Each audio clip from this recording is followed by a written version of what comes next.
Nous allons vers un avenir au visage changeant. De quoi sera fait notre monde dans 50 ans? De villes automatisées et de voitures volantes? Nos enfants seront-ils tous centenaires grâce à la banalisation des organes artificiels? De grands chercheurs internationaux nous dévoilent dès aujourd'hui les découvertes qui révolutionneront nos vies de demain. C'est une odyssée passionnante qui nous attend. Préparez-vous à plonger dans l'aventure du futur.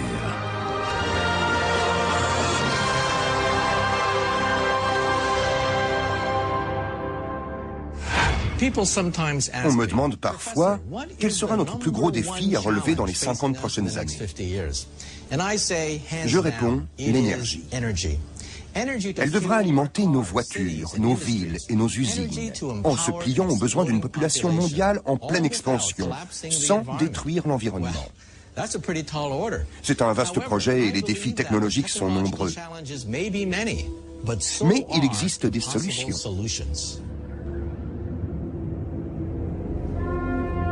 Nous sommes le 9 mai 2057. La Terre compte 9 milliards d'habitants. Et si l'on en croit les prévisions actuelles, l'économie mondiale engloutit quotidiennement 30 milliards de litres de pétrole. Des scientifiques aux méthodes parfois atypiques tentent de découvrir de nouvelles sources d'énergie dans les atomes, au fond des mers et même dans l'espace. Un imposant projet de recherche est ainsi ancré au cœur du Pacifique. Il est relié par un étrange dispositif à la station spatiale Solaris à 400 km de la Terre. Solaris concrétise les espoirs communs de la Chine et des États-Unis d'Amérique. C'est une installation expérimentale unique, visant à concevoir la cellule solaire du futur.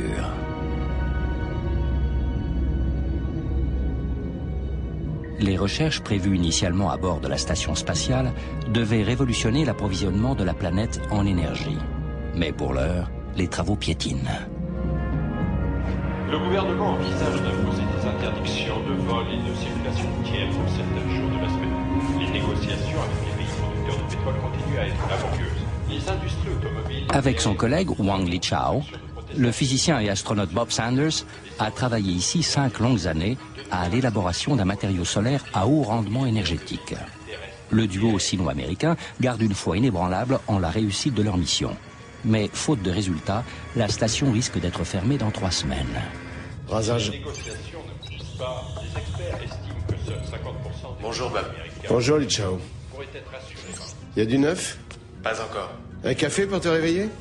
Non merci, je suis en train de préparer un nouvel échantillon. Il sera prêt dans quelques minutes. Super. J'arrive dans un instant. Et n'a pas exclu de nouvelles mesures. La suite du journal après une courte pause. Tu me fais un café sans café? Je regrette, plus de café. T'as qu'à en commander. Malheureusement, c'est impossible. En vue de la fermeture de la station, les commandes de produits de luxe sont interdites. Maudite machine. Pardon. Lichao vient de lancer la série de tests du jour. Il commence par provoquer une réaction chimique entre 2 liquides. Il en est certain, il ne reste plus qu'à trouver le juste dosage du mélange. À l'extérieur de la station, les échantillons sont ensuite exposés au rayonnement solaire. L'un de ces panneaux fournira peut-être la clé d'une ère nouvelle, celle de l'énergie inépuisable.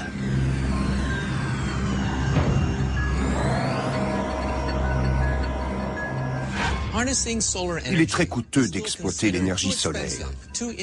De plus, sa rentabilité est encore insuffisante pour qu'on la considère comme une source d'énergie sérieuse. Pourtant, les scientifiques et les compagnies pétrolières investissent des millions de dollars dans les technologies solaires. Pourquoi? Parce que cette énergie est propre, sans danger et surtout illimitée. Imaginez un peu, chaque seconde, le Soleil produit une énergie qui représente plusieurs milliards de fois les besoins de notre planète tout entière. Mais encore faut-il pouvoir la capturer. Dans le domaine des cellules photovoltaïques, le laboratoire de test le plus renommé se trouve en Allemagne. Son équipe est connue pour sa rigueur. Ici, on teste des panneaux en silicium ultramoderne. Première épreuve, des grêlons de 2 cm d'épaisseur. Ils s'écrasent à 80 km/h sur la surface high-tech. Pas une égratignure? Passons au test suivant. Un poids en plomb de 45 kg en chute libre. On sait aujourd'hui fabriquer des cellules solaires très dures, très fines et résistantes à tous les chocs. Les meilleurs capteurs photovoltaïques fonctionnent par tous les temps et n'importe où dans le monde. Mais tous restent décevants sur un point. Leur rendement est faible et ce panneau placé sous le simulateur solaire va nous le montrer. Mesurons quelle proportion du rayonnement solaire est transformée en électricité. En 1 heure, les projecteurs diffusent assez d'énergie pour assurer le fonctionnement d'un ordinateur pendant 3 semaines. Mais en réalité, les mesures montrent qu'un ordinateur alimenté par les cellules testées ne pourrait fonctionner que 5 jours. Seuls 18% de l'énergie ont été transformés en courant électrique. Ce bilan médiocre s'explique par la nature même du matériau utilisé. Une cellule au silicium ne peut convertir efficacement qu'une fraction du spectre lumineux du Soleil, la partie infrarouge, soit 30% au plus. Ce sont donc au moins 70% de l'énergie solaire qui sont ainsi inexploités. Mais dans 50 ans, un nouveau matériau pourrait révolutionner cette technologie. À l'université d'Utrecht, aux Pays-Bas, des physiciens testent actuellement un procédé qui pourrait être le point de départ des recherches de Bob Elichau. Dans cet environnement, à l'abri de l'air et de l'eau, le professeur Daniel van Makkelberg et son équipe produisent ici ce qu'on appelle des points quantiques. Ce sont des nanocristaux semi-conducteurs, invisibles à l'œil nu. Il faut ajouter quelques molécules d'une substance semi-conductrice à une solution à haute température. Le mélange se colore, prouvant l'apparition des points quantiques. Les chercheurs fabriquent des points quantiques de différentes tailles. Nous allons comprendre pourquoi au moyen d'une lampe à lumière noire. Les cristaux émettent des spectres lumineux différents en fonction de leur taille. Pour les physiciens, cette découverte marque un tournant dans la recherche en énergie solaire.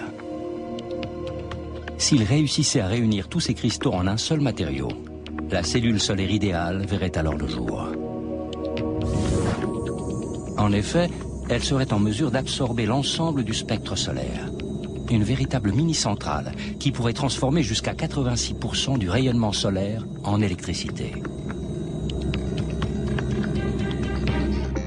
Une telle découverte bouleverserait la planète.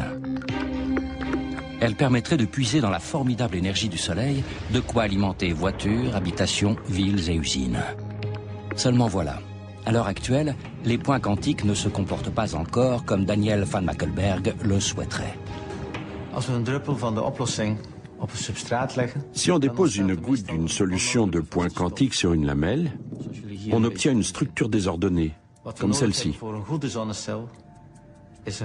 Or, pour réaliser une cellule solaire optimale, il nous faut une structure bien régulière, sans trous ni défauts. C'est le seul moyen de créer des liaisons solides entre les différents cristaux, qui permettront à l'énergie de mieux circuler.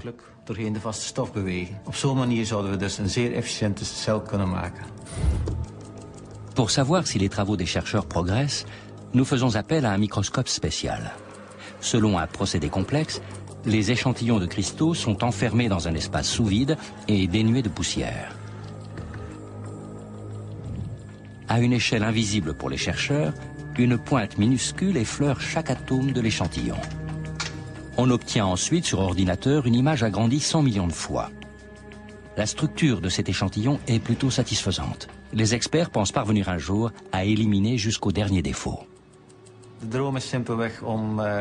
Notre rêve, c'est tout simplement de ne plus dépendre à l'avenir des combustibles fossiles. Si nous parvenons effectivement à capter et à exploiter efficacement l'énergie solaire, de nombreux problèmes énergétiques seront résolus. La réussite de ce projet marquerait la fin de l'ère du pétrole. Mais les grandes découvertes demandent souvent des décennies et requièrent une persévérance sans faille.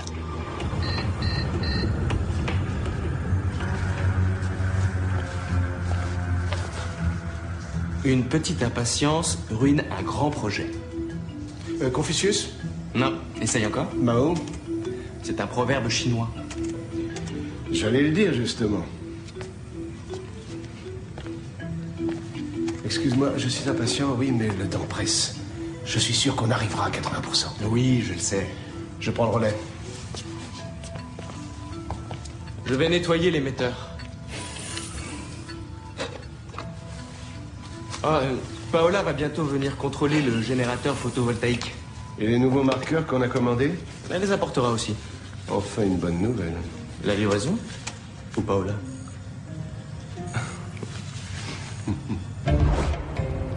Paola Keller est ingénieure à l'Agence spatiale européenne et fait partie du personnel au sol de Solaris. En route. Tous les mois, elle se rend sur une plateforme solidement ancrée au milieu de l'océan. De là, elle va réapprovisionner les chercheurs de la station en matériel scientifique. Sachant que la fermeture du laboratoire est imminente, l'équipe travaille 24 heures sur 24. Après un nouveau test, peut-être le 10 millième, Li Chao nettoie l'émetteur quantique. Je vais commencer la prochaine expérience. Pour la dernière série d'essais de la journée, Bob sélectionne comme d'habitude les substances chimiques qui vont se transformer en milliards de nanocristaux dans l'émetteur. Mais un petit détail lui échappe.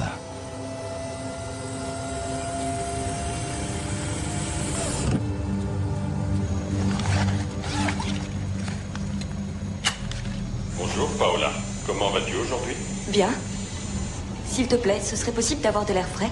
Désolé, nous devons économiser l'énergie. Génial. Combien d'heures de vol? 2h23 minutes. Attention au départ. C'est bon, je suis prête.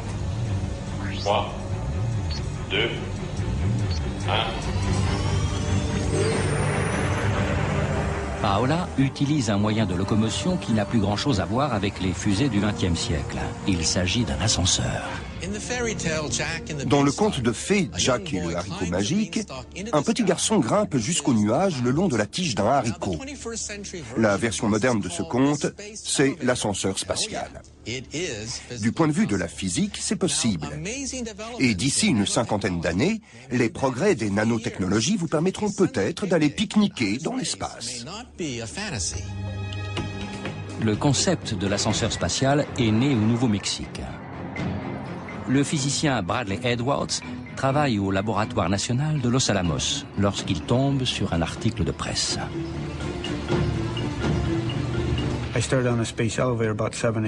J'ai commencé à travailler sur l'ascenseur spatial il y a 7 ou 8 ans, après avoir lu que c'était impossible à réaliser. Pour un physicien comme moi, c'était un défi à relever. Bradley Edwards conçoit à l'époque des satellites de surveillance terrestre. Leur construction complexe et leur laboratoire à milieu stérile coûtent cher. Mais c'est le lancement dans l'espace qui reste le volet le plus coûteux et le plus dangereux du projet. Pour chaque lancement de fusée, il faut compter pas moins de 15 000 € par kilo de chargement et un risque énorme.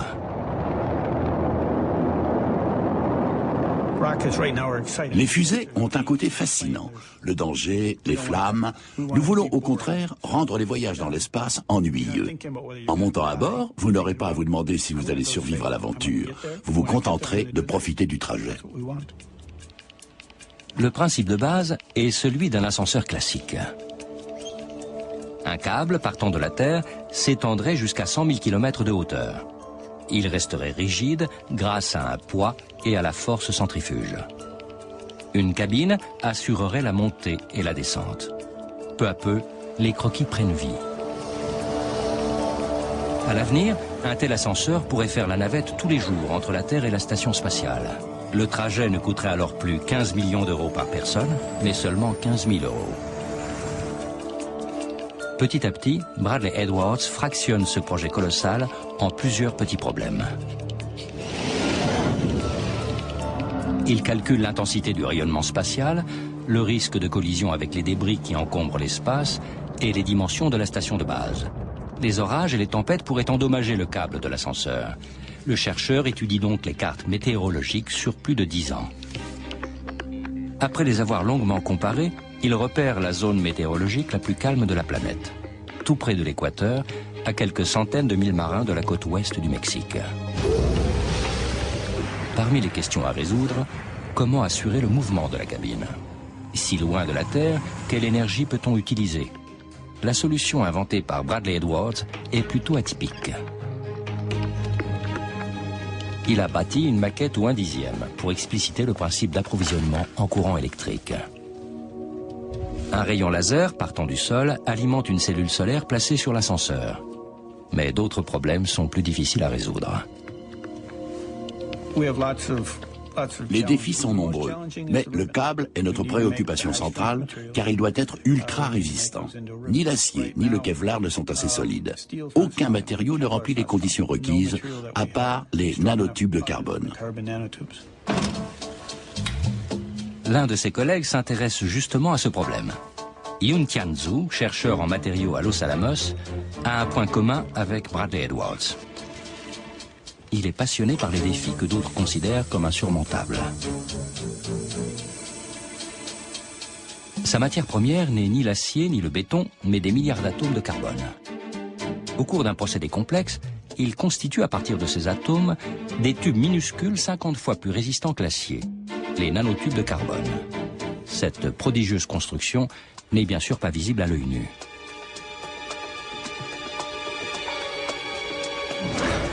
Il faut un microscope spécial pour vérifier son existence. Et c'est ainsi que Yoon Tian-Zhu a mis fin aux critiques. En 2 ans de travail, il a relevé le défi jugé irréalisable et produit des nanophiles de carbone. Ils atteignent même une longueur que personne ne pensait possible.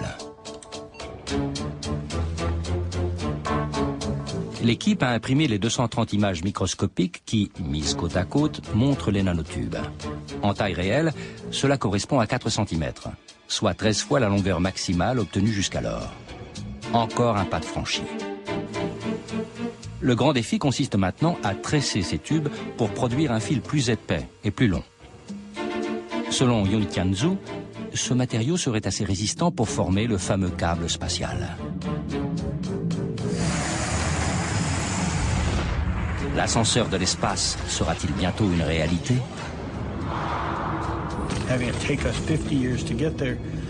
J'ai peine à croire qu'il nous faudra encore 50 ans pour y parvenir. Je pense qu'en 2057, beaucoup de gens utiliseront déjà un tel ascenseur. Et pas seulement Bob et Li Chao, mais aussi les touristes et le grand public, sans parler des hommes d'affaires et des scientifiques qui travailleront dans l'espace.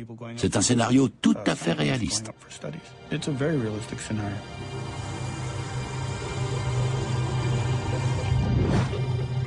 Sur Solaris, un événement inattendu se produit.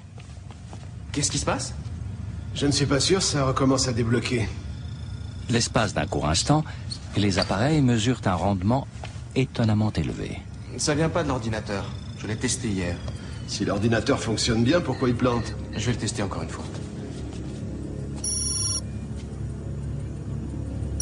Je serai ballon.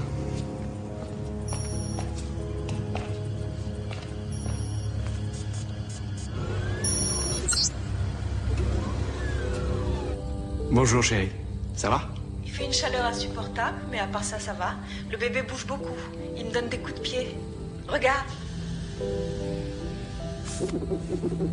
Elle a encore grandi. Il va falloir se décider rapidement pour le prénom. Oui, tu as raison. J'ai déjà ma petite idée. Excuse-moi, Tian, je te reprends dans 1 minute. Bonjour, Dr. Wang. Monsieur le ministre, que puis-je faire pour vous? Notre station au sol m'a informé que vous aviez des résultats impressionnants à me présenter. À vrai dire, monsieur, c'était une fausse alerte, parce qu'à l'heure qu'il est, nous vérifions les appareils. Surtout, n'oubliez pas, Dr. Wang, si vous faites une découverte décisive, je vais être le premier à avoir les données. Mais ce serait un progrès pour le droit spatial. En plus, le docteur Sanders... Dr. Wang, vous êtes un officier de l'armée chinoise et en tant que tel, vous obéirez aux ordres. Pendant ce temps, l'ascenseur spatial fend l'espace à 350 km/h, laissant derrière lui une planète où la crise énergétique atteint son paroxysme. Le président a qualifié la situation d'extrêmement préoccupante. C'est à Pékin que se déroule le 3e round des négociations de crise entre des représentants américains et russes portant toujours sur les gisements de gaz naturel et de pétrole d'Asie centrale.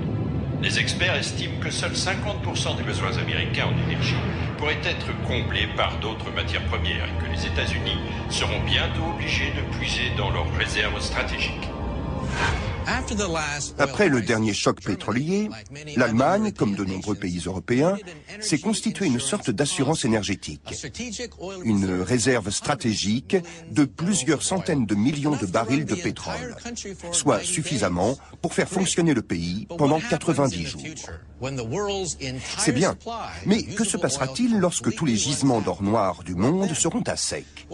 On a vu, certains chercheurs tentent d'exploiter l'énergie solaire, mais d'autres sont encore plus audacieux. Ils veulent recréer un soleil.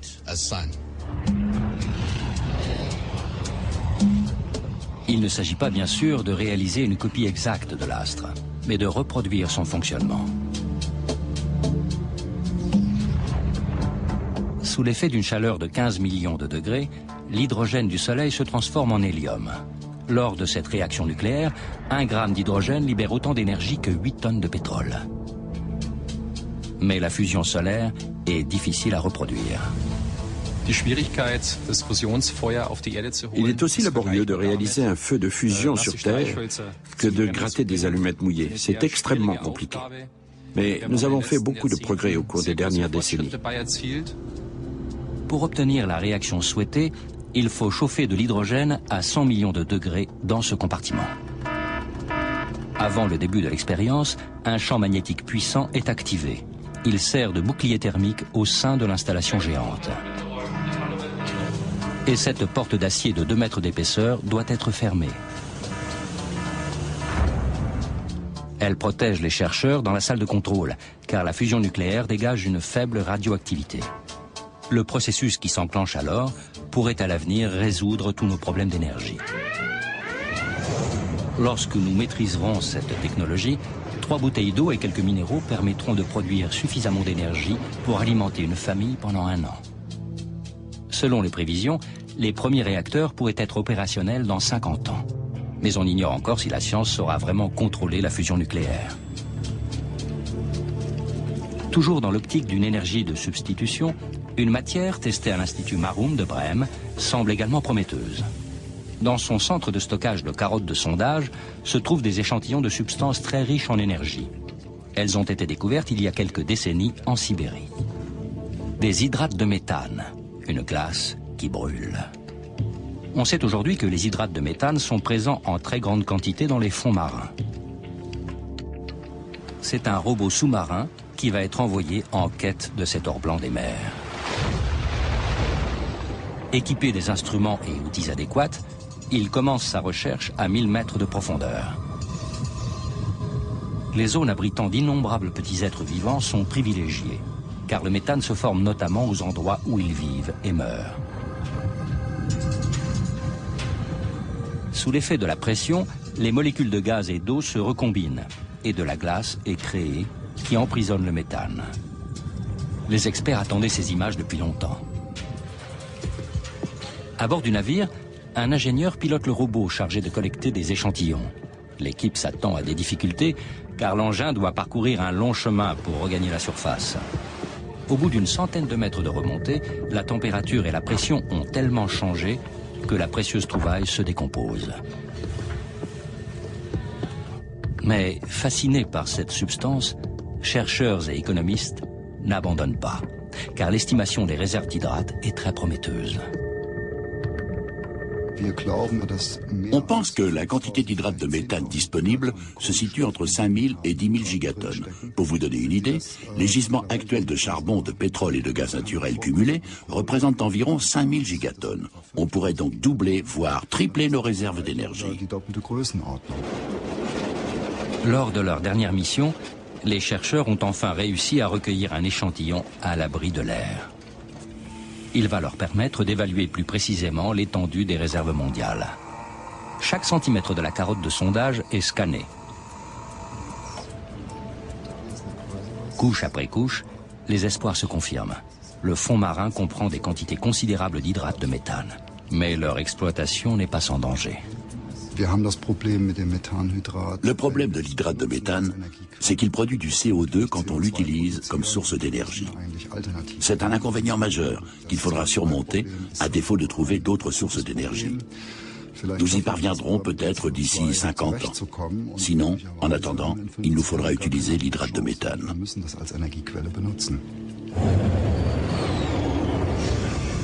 Pendant ce temps, une délicate manœuvre d'arrimage s'effectue dans l'espace. La cabine de l'ascenseur spatial est temporairement amarrée au laboratoire mobile par le biais du câble de levage. Paola traverse le sas d'accès à la station. Salut, Paola. Salut, Bob. Ça roule? Oui, comme d'habitude, on est débordé. Avec ça, ça devrait aller mieux. Oh, mon café. Tu es génial, merci. En plus de nos ennuis avec le générateur photovoltaïque, on vient de s'apercevoir que le pilotage du rayon laser avait aussi un problème.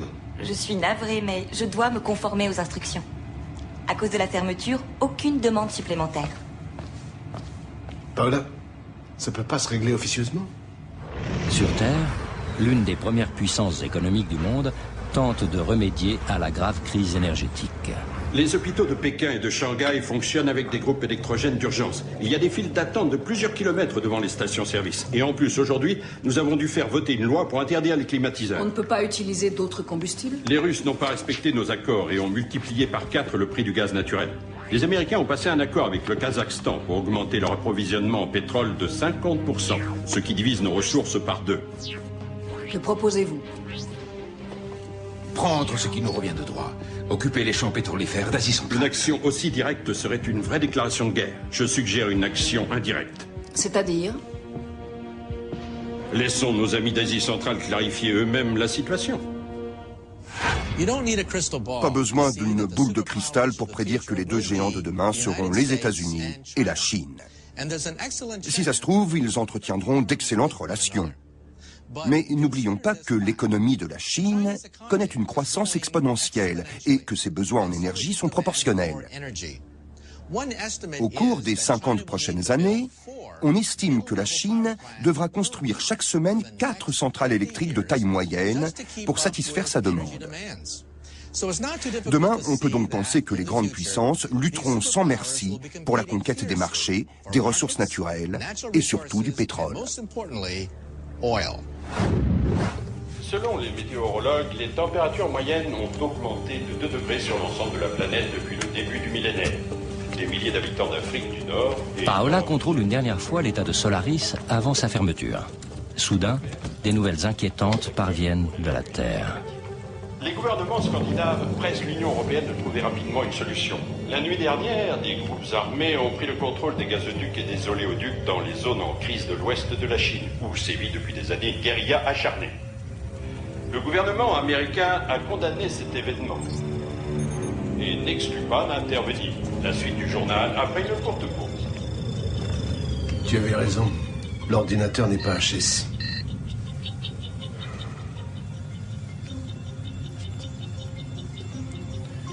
D'où vient ce pic à 83%? Je n'en sais rien. Les fichiers ont été endommagés par nos problèmes techniques. On va reproduire le dernier test. Voir ce qui se passe, d'accord? Tandis que Bob et Lee Chow se raccrochent à cette ultime lueur d'espoir, aux États-Unis, le prix du pétrole fait un bond. Le président convoque une réunion de crise. Comme vous le savez, plusieurs gazoducs et oléoducs d'une importance cruciale ont été pris la nuit dernière. Cela a pour conséquence de bloquer tous nos approvisionnements. Monsieur le Président, l'Agence de sécurité nationale me prépare actuellement un rapport complet. En attendant, le docteur Fleming a de nouvelles informations sur notre situation énergétique. Les réserves naturelles peuvent durer de 8 à 10 semaines. Ensuite, nous devrons entamer nos réserves stratégiques. Quoi qu'il arrive, un nouveau rationnement de l'électricité nous paraît absolument inévitable, de même que l'interdiction des voitures le week-end. Ce sera un slogan très convaincant pour les prochaines élections. Monsieur, savez-vous qui sont derrière les attaques armées des pipelines? La CIA y travaille. Monsieur, l'armée a de bonnes raisons de croire que cette mise en scène est l'œuvre de la Chine. C'est bien possible. Mais nous devons rester prudents tant que nous ne connaissons pas tous les faits. Aucune manœuvre militaire ostentatoire. À vos ordres. À mon avis, nous devrions envoyer des unités de surveillance et d'intervention en Chine depuis notre base japonaise. Faites le nécessaire.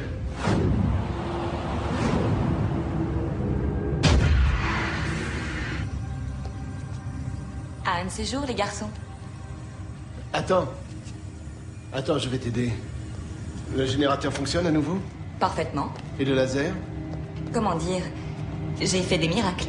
J'espère que tu n'as pas perdu trop de temps avec mes demandes supplémentaires. Tu sais que nous misons gros sur vous ici. Les mécaniciens font des paris sur vous. Quoi? Oui. Paris gros sur notre échec? Très gros. Mais moi, je crois que vous réussirez. Li Chao continue de son côté à chercher l'origine du rendement mystérieusement élevé. En cet instant, il fait une découverte qui rappelle sans conteste les grandes heures de l'histoire de la science. L'invention de la dynamite, de la pénicilline ou du stimulateur cardiaque ont tout un point commun. Le hasard y a joué un rôle important. Je crois que je sais ce qui s'est passé. Quoi? Le nettoyant a réagi au contact du marqueur et a créé une nouvelle structure moléculaire.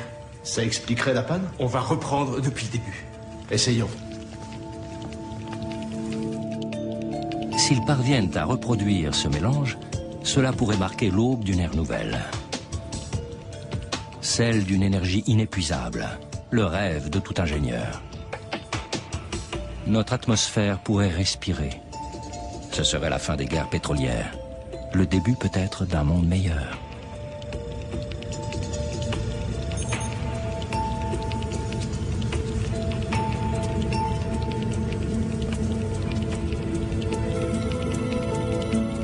Je crois qu'on a réussi. Attends. Pourquoi ils ne plantent pas cette fois-ci? Excellente question. Il faut en savoir plus sur les molécules et leur efficacité quantique. Je vais faire les analyses. On aura les résultats dans quelques heures. Les nouvelles vont vite. Big Brother nous regarde. Tu devrais répondre, il va certainement m'appeler, moi aussi.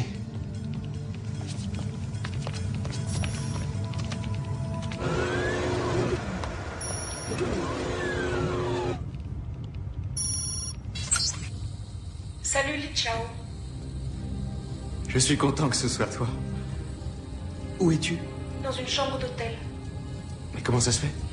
C'est un hôtel charmant, Docteur Monk. Ne vous inquiétez pas, votre femme se porte très bien.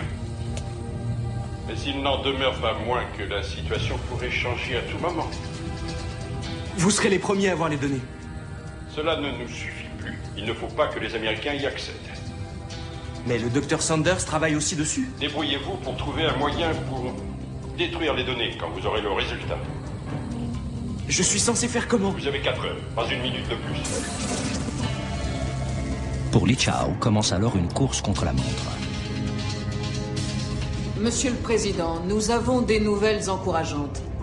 L'équipe de Solaris a découvert une substance qui permet de transformer plus de 80% de l'énergie reçue du Soleil en électricité. Toutefois... Je les félicite, c'est du bon travail.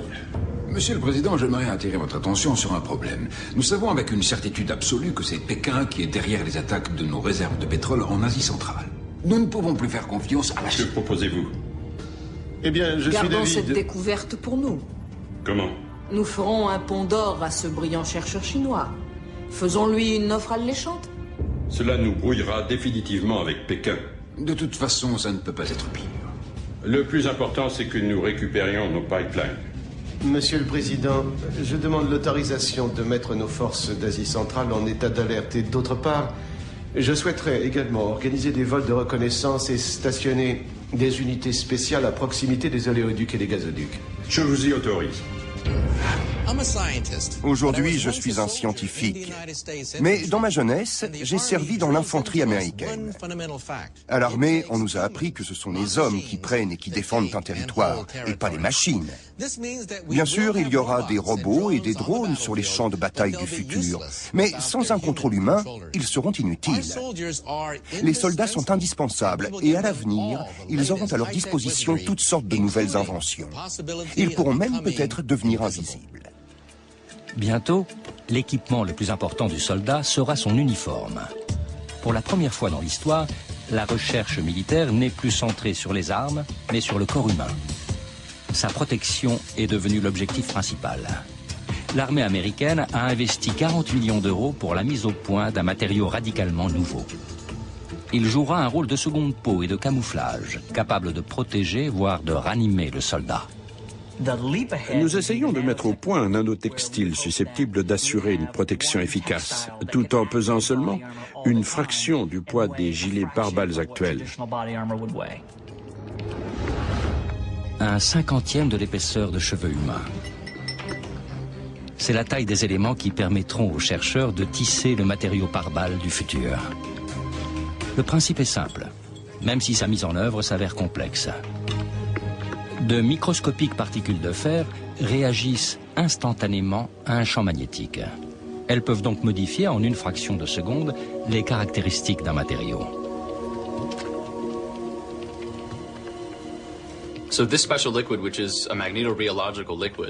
Cette substance est un fluide magnétoréologique. En temps normal, elle a une consistance liquide, mais dès qu'on lui applique un champ magnétique, elle s'épaissit, ce qui augmente sa résistance. Elle devient difficile à traverser. Elle aurait donc les qualités requises pour la conception d'un gilet pare-balles dynamique. Elle est molle et flexible, capable d'épouser la morphologie des soldats, et devient solide comme de l'acier au contact d'un objet contondant ou d'une balle. Dans ce processus complexe, le projectile crée un champ magnétique qui réorganise les molécules du matériau et le raidit. Comme par magie, il se transforme en une véritable cuirasse. Et l'étape suivante est encore plus étonnante. Si la balle blesse néanmoins le soldat, de petits muscles artificiels incorporés dans les fibres de l'uniforme s'activent. Au microscope, ces fibres ont une forme de charnière. Leurs deux parties sont mobiles. En cas d'arrêt cardiaque, elles sont capables d'assurer les premières mesures indispensables et de ranimer le soldat. L'uniforme, dans le même temps, prévient les secours. Il est souvent critique de pouvoir localiser les soldats et les diriger sur un terrain d'opération. Nous sommes en train d'élaborer un nouveau système qui permettra de les situer et de communiquer avec eux. Grâce aux informations transmises par les soldats, les drones et les véhicules sans équipage, on pourra avertir et informer rapidement l'ensemble des troupes. Un réseau de satellites permettrait de relayer instantanément un appel d'urgence émis par un soldat blessé jusqu'au poste de commandement. Le chef du groupe d'intervention visualise immédiatement sur son écran la position de ses hommes et des troupes ennemies à proximité du soldat en perdition. Des caméras volantes renseignent les infirmiers sur l'état du blessé. Dans 20 ans, ces interventions de sauvetage seront banales. Mais dans 50 ans, elles ne seront peut-être plus nécessaires, car l'armée et la science nous promettent des soldats invisibles. Là encore, l'idée de base est fort simple. Imaginons un uniforme truffé de caméras, qui se transformerait lui-même en écran. Les caméras enregistrent en continu l'environnement immédiat du soldat et le projettent sur son corps.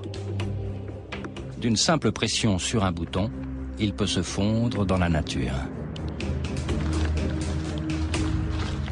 Comme beaucoup d'innovations militaires, celle-ci se base sur un modèle inattendu.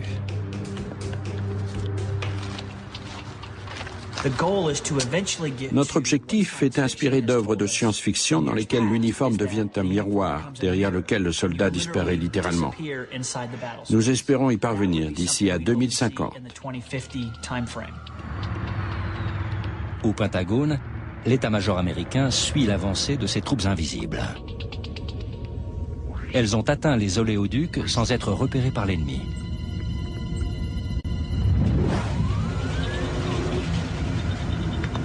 La tempête géopolitique qui se joue sur Terre a des répercussions à bord de la station spatiale. Écoute, il faut qu'on parle, Lichao.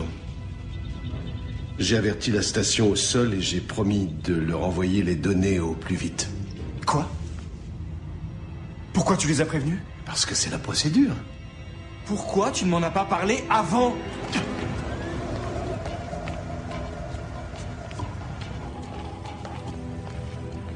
Lichao, qu'est-ce qu'ils t'ont dit tout à l'heure?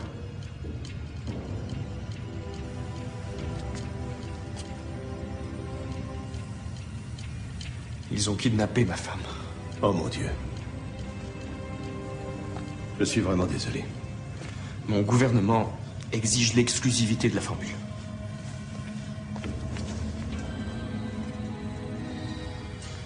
Bob, il faut que tu m'aides.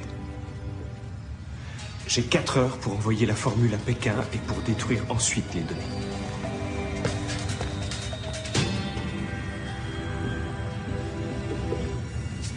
J'ai trouvé. On va leur jouer le tour de l'arroseur arrosé. Attaque l'ennemi là où il ne t'attend pas et tombe sur lui quand il y pensera le moins. Sun Tzu. L'art de la guerre. Lecture obligatoire en première année de Doug.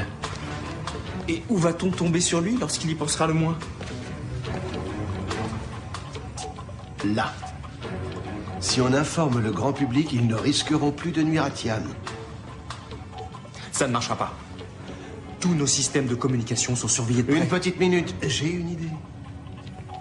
Tu connais la technique de la bouteille à la mer?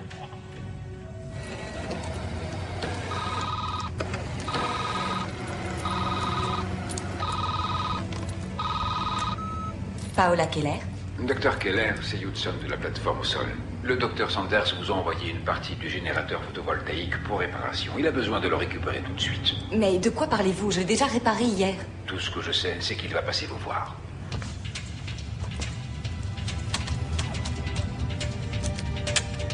J'ajuste l'objectif et je reprogramme le système. Il devrait être possible de régler la fréquence de notre laser sur un faisceau de données de 847 nanomètres. Pourquoi dis-tu que ça devrait être possible? Parce que pour l'instant, j'ai pas essayé. D'accord. Vas-y. Aujourd'hui, Internet est surchargé. Les câbles à fibre optique pourraient remédier en partie à cet engorgement numérique. Mais il serait trop onéreux de câbler toute la planète. Alors pourquoi ne pas utiliser des satellites pour transmettre de grandes quantités d'informations par rayons laser? On pourrait transmettre tout le contenu de la bibliothèque du Congrès à n'importe qui dans le monde en quelques secondes, ou télécharger une douzaine de films en un clin d'œil. La première expérience, menée en juin 2006, a fait sensation. Retour sur l'événement. L'équipe du centre aérospatial allemand est fin prête. Les choses vont devenir sérieuses. Leurs confrères japonais leur transmettent les dernières informations manquantes. La trajectoire de survol du satellite scientifique. C'est lui qui tentera d'envoyer des données par laser à l'agence spatiale allemande dans 3h30. Peu avant minuit, la station réceptrice est mise en place sur le toit de l'Institut. Le dôme astronomique s'ouvre et révèle le cœur du dispositif. C'est un télescope qui a été muni d'équipements spéciaux. Un indicateur de position qui émet des signaux depuis la Terre vers le satellite. Un récepteur pour capter le laser venu de l'espace. Enfin, une caméra infrarouge qui permet au télescope de suivre précisément le trajet du satellite. Pourtant, même si tout fonctionne à merveille, il reste encore des inconnues. L'une d'elles est assez facile à comprendre. Le rayon laser émis par le satellite doit traverser les nombreuses couches de l'atmosphère. Avec une caméra spéciale, nous allons voir ce que cela implique. Le rayon est pris dans d'innombrables tourbillons, un peu comme la lumière brouillée qu'on observe un jour de chaleur. Mais dans l'espace, ce phénomène peut perturber le flux de données. Le laser pourrait même être bloqué par les nuages. L'équipe compte avant tout sur la chance. Plus que 2h08 avant le passage du satellite. Une dernière fois, on teste les principaux dispositifs. Cette simulation fait intervenir un laser bien visible. Mais dans quelques heures, il s'agira d'un laser infrarouge. À 500 mètres de hauteur, un faisceau de données parvient jusqu'au télescope. Le récepteur réagit. Les données arrivent. Le satellite va bientôt apparaître. Les lunettes protègent les yeux des chercheurs. Grâce à un filtre infrarouge, ils pourront toutefois voir le laser.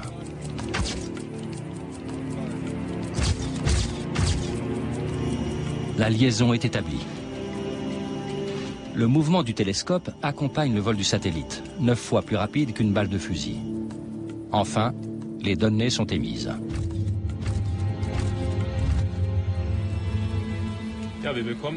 Nous recevons actuellement le signal émis par le satellite et la réception est très bonne. À l'avenir, on pourra utiliser cette technologie pour transmettre d'importantes quantités de données depuis l'espace ou la stratosphère. Au cours des prochaines décennies, un nouveau réseau de communication adapté à cette technologie verra le jour et l'échange de données par laser se banalisera. Des aéronefs à propulsion solaire stationneront à 20 km de la Terre. Si le réseau terrestre est surchargé ou endommagé, ils prendront le relais et assureront la transmission d'énormes flux de données.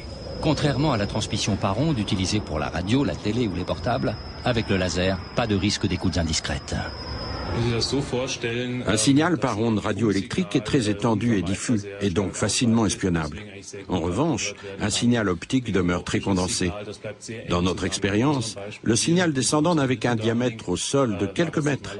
Il faut donc se trouver tout près du destinataire pour capter aussi le signal.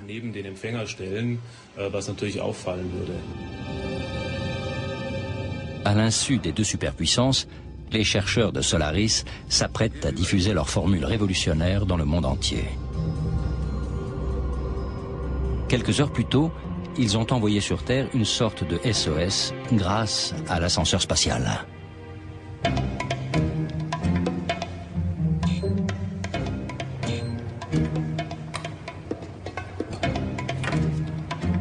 Le message est en de bonnes mains.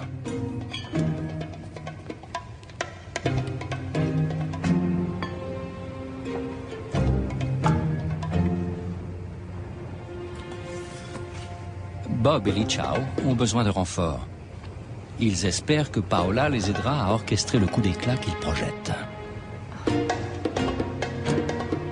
La jeune femme n'a qu'une heure pour convaincre la plus puissante chaîne d'information américaine.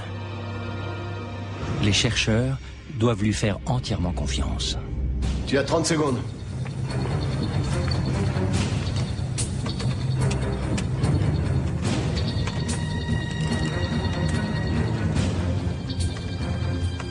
Il y a du neuf sur la situation en Asie centrale? Pas encore, monsieur, mais il y a d'autres nouvelles. Une information de dernière minute nous arrive de l'espace de la station de recherche solaire Solaris. Selon les sources, une avancée importante a eu lieu en matière de recherche solaire et je vous propose de retrouver tout de suite en direct le Sanders à bord de la station. Nous avons découvert une substance qui est si performante qu'elle peut transformer en électricité une proportion d'énergie solaire 3 fois plus grande que tous les matériaux que nous connaissions. Dr. Wang. Pour preuve de notre succès, nous allons tout de suite envoyer notre formule au moyen d'un rayon laser directement dans des laboratoires américains et chinois, ainsi qu'au plus grand centre de recherche solaire dans le monde. Au travail.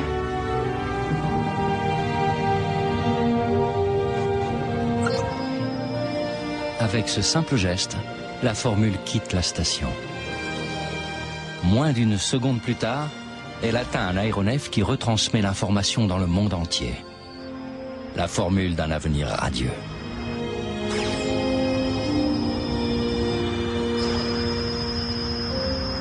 Je remercie mon gouvernement qui a veillé sur ma femme pendant mon absence. Je suis impatient de la retrouver à l'atterrissage. Et nous remercions nos chefs d'État et l'Union européenne pour leur soutien. Ainsi que tous ceux qui ont rendu cette découverte possible. C'est l'occasion de trinquer. Santé. Mesdames et messieurs, cette avancée scientifique réalisée sur Solaris représente un tournant majeur pour l'approvisionnement mondial en énergie.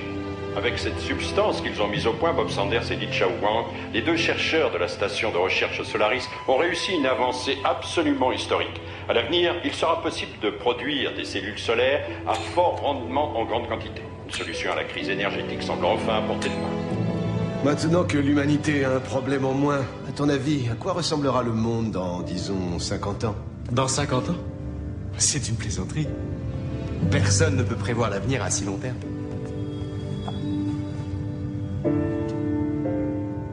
On vivra peut-être sur Mars. Et on découvrira de nouvelles galaxies. Peut-être même qu'on saura voyager dans le temps.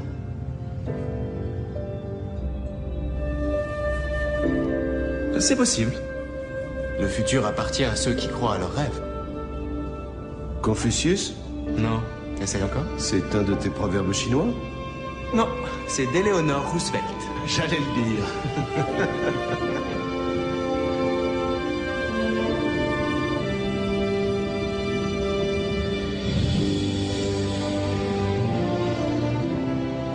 La technologie pourra-t-elle résoudre la crise énergétique qui nous menace et sauver la planète? Je crois que oui. Mais je ne parierai pas aujourd'hui sur une solution ou sur une autre. Il s'agira sans doute d'une combinaison d'énergie solaire et éolienne, d'hydrogène, de fusion et peut-être de nucléaire. Espérons que nous saurons relever ce défi, car même si nous décidons de coloniser l'espace, il est toujours agréable de retrouver son chez-soi. Je vous laisse avec une dernière réflexion. Nous détenons le pouvoir de vie ou de mort sur les espèces vivantes et sur toute la planète. Et aucune génération avant nous n'avait jamais eu une telle responsabilité.